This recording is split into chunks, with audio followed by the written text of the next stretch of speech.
Pulmonary embolism. அது என்ன sir pulmonary embolism? இப்போது நீங்கள் நிறைய பேர் பார்த்துருப்பீங்க, விமானத்தில் பறந்துருப்பீங்க. டாக்டர் புவனேஸ்வரன், கோயம்புத்தூர்.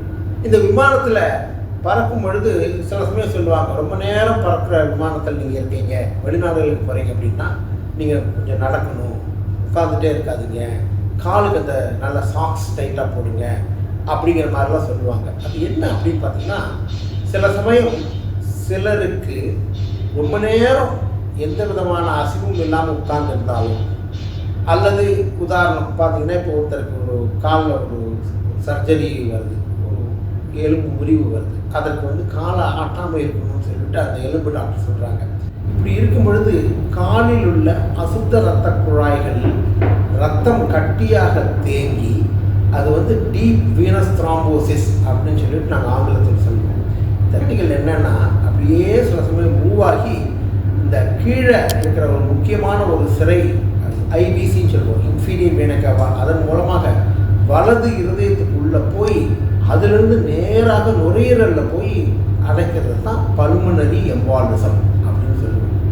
இந்த பல்மனரி எம்பாலிசம் ஏன் முக்கியம் அப்படின்னா, சில சமயம் பார்த்தீங்கன்னா பல்மனரி எம்பாலிசத்தினுடைய அளவு அதிகமாக இருந்தால் உடனடியாக உயிருக்கே ஆபத்து வரலாம்.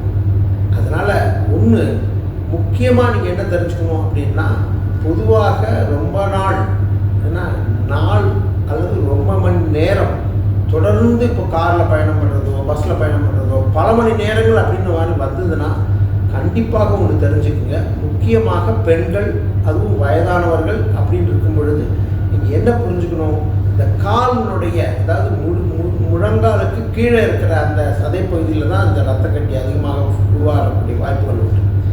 அதனால் அதுக்கு காலுக்கு அடிக்குவேட் எக்ஸசைசஸ் கொடுக்கறது, ஸ்டாக்கிங்ஸ் போட்டுக்கிறது, விமானம் மாதிரி இருந்தால் உள்ளே நடக்கிறது, பயணம் பண்ணும்பொழுது பல இடங்களில் நீங்கள் பயணம் பண்ணக்கூடியது அப்படின்னா நிறுத்தி போவது போன்றவை செய்வதன் மூலம் இந்த டீப் வீனஸ் த்ராம்போசிஸ் தவிர்க்கப்படலாம்.